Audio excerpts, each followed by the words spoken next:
بسم الله الرحمن الرحيم الحمد لله رب العالمين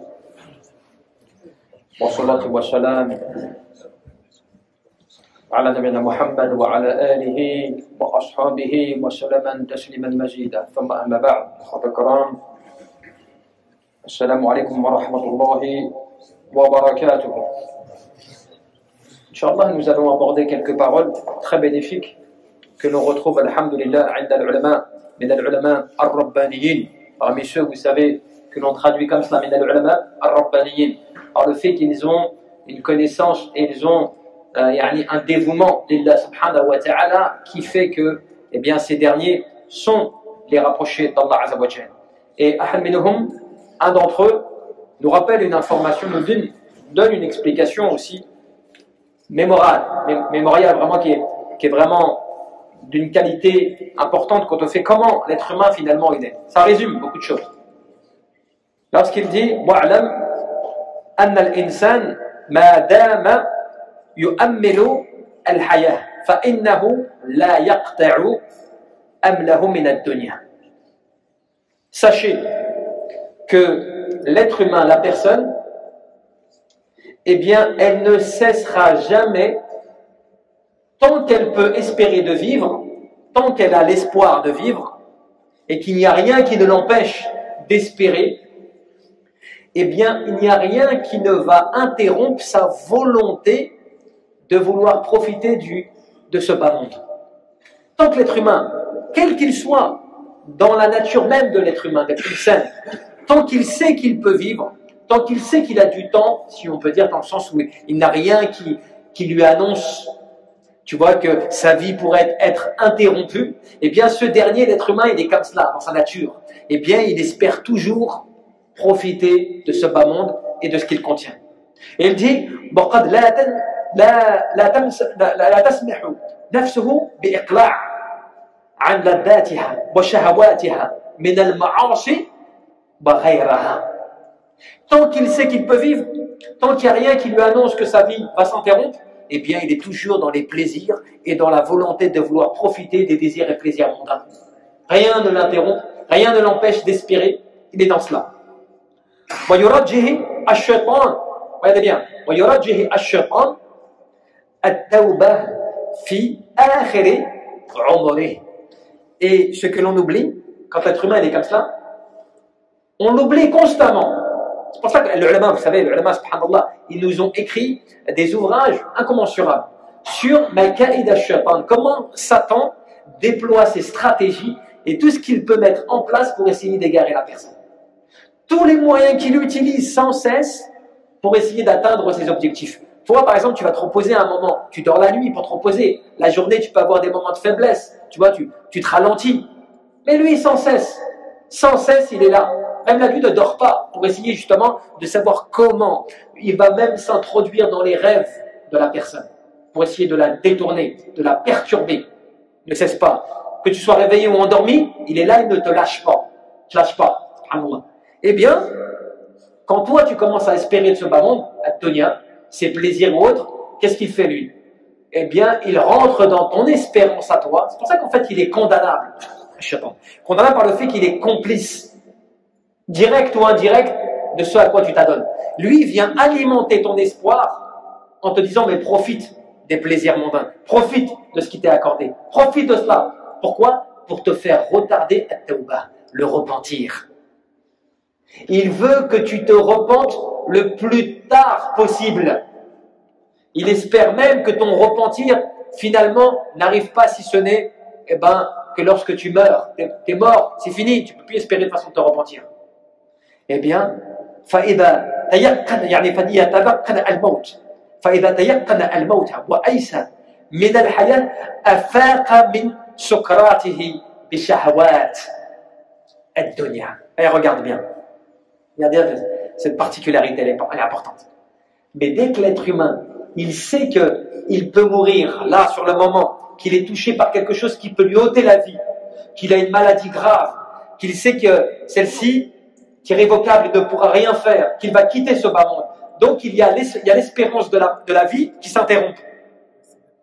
Il n'a plus envie de vivre. Il sait que, voilà, c'est comme si on te dit, toi, tu es condamné. tu es condamné. Il te reste 1 mois, 2 mois, 6 mois, tu es condamné. Eh bien, ton espérance, toute ta volonté, elle va s'interrompre. Tu n'auras plus envie de profiter des plaisirs mondains. C'est comme cela. Et beaucoup de gens, ils veulent profiter. Et des fois, il y a une chose comme ça qui leur arrive, quelque chose de grave, tu vois, ils ne comprennent pas et tout. Eh bien, tu vois que toute leur bonne volonté, ils ne l'ont plus. Leur espérance de voyager, ils ne l'ont plus. Certains, ils n'ont même plus de plaisir même chez eux. Par le fait que leur est annoncé une mort proche. Tu vois l'être humain, comment est-ce qu'il est? Et فَنَدِمَ حَيْنَئِذٍ عَلَى تَفْرِيطِهِ نَدَامَةَ يَكَادُ يَقْتُلُ نَفْسَهُ. Et dès que tu sais que toi, tu es condamné, dès que tu sais que tu n'as plus de temps, qu'est-ce qui se passe? Eh bien, c'est là que tu regrettes. C'est pour cela que certaines personnes ne comprennent pas des fois que lorsque les gens sont dans la maladie, c'est un moyen pour l'adorateur d'Allah Azza wa Jalla de se repentir et de revenir à Allah. Oh, tous ensemble, repentez-vous à Allah. Peut-être allez-vous, peut-être allez-vous atteindre la réussite, le bonheur. Peut-être avec le repentir, et donc le repentir est souvent, il intervient pour la personne lorsque celle-ci, elle sait que ça y est, elle est condamnée, elle est arrivée au bout, elle se repent. Et encore, ça dépend. Il a rentré dans son cœur la volonté, la réussite, que comme quoi il faut qu'il regrette, qu'il se repente, qu'il fasse beaucoup d'istighfar, et ainsi de suite. Tu vois? Et donc, dès qu'il regrette, bien c'est là qu'il va commencer à se rappeler, à se mémoriser.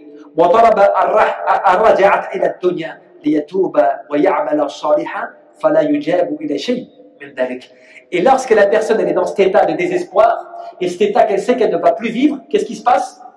Eh bien, elle se repent à Allah, elle revient, elle se rappelle ses péchés, elle demande la miséricorde, elle implore Allah Azza wa Jal, et ça devient pour elle la chose la plus importante. Cette dunya devient insignifiante pour elle. Cette dunya, tu peux lui proposer ce que tu veux, si elle est condamnée, elle n'a plus d'intérêt. Mais c'est malheureux que nous, êtres humains, on soit obligés d'être dans des cas critiques pour se rappeler, pour revenir à Allah. Alors que Luqman al-Hakim, Luqman, qu'est-ce qu'il disait à son fils? Ya bunayya, la tu'akhir at-tawbah, fa inna al-mawta ya'ti baghta. Oh mon fils, ne retarde pas le repentir, car la mort, elle vient de manière soudaine. Tu t'y attends pas. N'attends pas des causes, n'attends pas des raisons de te repentir dans le sens où tu es condamné, tu sais que tu n'as plus d'espoir, des choses comme ça, où t'arrives des malheurs graves, c'est fini, tu te repens à ce moment-là, parce que voilà, ça peut être une cause de retour. Allah Jalla fi'ala, il te teste, Allah Azza wa Jalla fait tomber des calamités sur terre ou sur toi-même, mais pourquoi? Pour que tu te rappelles aussi. Peut-être, peut-être allez-vous raisonner, tu vas te rappeler, il faut que je me mette en cause, qu'est-ce qui se passe, qu'est-ce qui m'arrive, tu vois? Et moi, Ahmed al-Ulama, qu'est-ce qu'il disait? Il disait, mais lorsque la personne, elle se repent, il est trop tard. Regarde bien, lorsque la personne se repent, mais il est trop tard. فَيَجْتَمِعُوا عَلَيْهِ سُكْرَةَ الْمَوْتِ مَعَ حَسْرَةِ الْفَوْتِ. C'est une expression que même Al-Hassan al-Basri l'utilisait beaucoup. Qu'est-ce qu'il a réuni? Celui qui à un moment, il espère, mais au moment où il veut se repentir, il est trop tard. Qu'est-ce qu'il a fait? Il a réuni deux choses qu'il ne fallait pas réunir. Il a réuni le fait de se rendre compte de la gravité de son cas et qu'il fallait qu'il se repente, mais le problème c'est que la mort est survenue et il n'a pas eu le temps de se repentir. Donc il a réuni le réveil de l'insouciance avec la finalité de la vie. Deux choses qui ne doivent jamais être réunies en toi. Jamais tu dois réunir le fait de regretter ce que tu as fait, mais qu'en même temps la mort t'a touché déjà. C'est pour dire quoi? Normalement, le réveil de l'ivresse, c'est pas l'ivresse de l'khamr, de l'alcool, c'est l'ivresse de la dunya, l'ivresse de shahawat, l'ivresse de tous ces plaisirs ou autres qui t'aveuglent. Alors qu'Allah Jalla fi'ala te dit, mais vous préférez, vous aimez plus ce bas monde, alors que l'akhirah, c'est quelque chose qui dure normalement. Qu'est-ce que ce bas monde par rapport à l'au-delà si ce n'est quelque chose de totalement, complètement, totalement, éphémère. Et bien sûr, regarde ce verset coranique pour terminer sur cela. Lorsque Allah Jalla fi'ala te dit وأنيبوا إلى ربكم وأسلموا له من قبل أن يأتيكم العذاب ثم لا تنصرون. Repentez-vous à Allah, repentez-vous à votre Seigneur et soumettez-vous à lui avant que ne vienne à vous un châtiment et que personne ne puisse vous secourir. واتبعوا أحسن ما أنزل إليكم من ربكم من قبل أن يأتيكم العذاب بغتة وأنتم لا تشعرون. Par 2 fois. Et suivez la meilleure de ce qui vous a été révélé. Al-Qur'an, la révélation que tu as là avec l'islam, c'est la meilleure révélation qui a pu se faire sur terre. La meilleure et la dernière, qui est la parfaite révélation. La complète totale, le bonheur. Il y a un alim qui a même écrit un kitab qui s'appelle Yani Yafrahu bil-Qur'an. Yani Al-Farahu bil-Qur'an. La joie par le Coran. Il a écrit tout un livre sur cela. Comment Allah Jalla fi'ala, eh bien, mentionne et rappelle la joie de différentes manières, directes et indirectes dans le Coran. Et combien de fois, ça prend un moment. Le problème, il est là. Allah te dit, donc, suivez la meilleure de ce qui est la meilleure des révélations qui vous est parvenue de votre Seigneur, avant que ne vienne à vous un châtiment de manière soudain. Un châtiment soudain. Alors que vous ne le sachez même, alors que vous ne voyez même pas la chose arriver. Tu te fais toucher par une chose. Allah te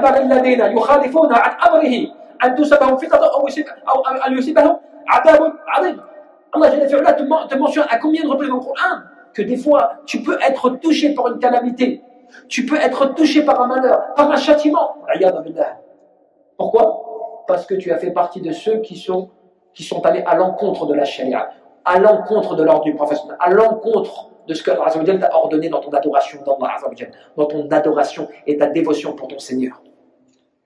أن تقول نفس يا حسرة على ما فرطت في جنب الله وإن كنت لمن الساخرين. Allah te dit, et que vous ne soyez pas comme ceux qui, après tout cela, après que la mort les a atteints, qu'ils ne peuvent plus revenir en arrière et qu'ils vont dire malheur à moi. Si seulement j'avais pu revenir, me repentir, ne pas commettre ce que j'ai fait, agir ainsi, et que je ne sois pas ainsi du nombre des railleurs, de ceux qui, tu vois, juste que les personnes pensaient qu'ils avaient tout le temps, ils avaient tu vois, l'espérance, tout cela, tu vois, qui venaient les alimenter, et chacun qui utilisait cela avec toi, comme des ficelles. T'inquiète pas, t'as la bonne santé. T'inquiète pas, regarde, ça fait très longtemps que t'es pas parti chez le médecin, c'est vrai? Hein? C'est combien de mois? Machallah, t'es en bonne santé, hein? Regarde, il y a quelqu'un qui est plus jeune que toi, regarde, t'as plus de force que lui. Regarde, il te rassure, il te réconforte sa da'wa, tu vois, il te prêche à sa manière, c'est-à-dire le confort, le réconfort, rassure-toi, t'inquiète pas, parce que l'être humain, dans sa nature, il n'aime pas entendre les mauvaises choses. Il n'aime pas entendre que, tu vois, c'est difficile. Il n'aime pas entendre que, tu vois, il peut partir de ce bâillement du jour. Tu sais, l'être humain, c'est comme ça, on est comme ça, c'est naturel. Donc, on tend l'oreille à ce qui nous rassure. On tend l'oreille à ce qui nous rassure. C'est comme ce qui se passe actuellement, tu vois, avec le gasoil. Tu vois, les informations, quand il n'y a plus de gasoil, tout le monde se précipite. Pourtant, il y a du gasoil pour tout le monde, hein. Mais c'est juste la précipitation. Et, tu vois, comment dirais-je, le fait de l'accumulation d'une demande sur le moment qui est multipliée par je ne sais combien de centaines de fois, qui fait la pénurie. Mais à la base, il y a pour tout le monde. C'est comme pour le Covid à l'époque. Il y a de la nourriture pour tout le monde. Mais tout le monde veut tout sur le moment, donc après, il n'y a plus rien. Parce que les gens vont plus vite que, tu vois, ou prennent plus que ce dont ils ont besoin. Eh bien, subhanallah, l'être humain, il est comme ça. Dès qu'il entend quelque chose qui peut l'effrayer ou qui peut, eh bien, il panique. Mais lorsqu'il entend des bonnes choses, demain on va vous dire tout va bien, c'est bon, tout revenu. Il n'y a plus personne. Tout va être parce que l'être humain est comme ça.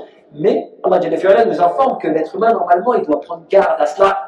Qu'Allah Jalla fi'ala fait en sorte qu'il te rappelle constamment, sans cesse. Qu'est-ce qu'il te rappelle? Et bien le fait que tu peux te retrouver d'un moment à l'autre sans que tu le saches. Voilà tash'urun. Les personnes ne le savent même pas, elles ne voient même pas la chose arriver. Ils se retrouvent soit dans le châtiment, soit dans la punition, soit dans ceci, dans cela.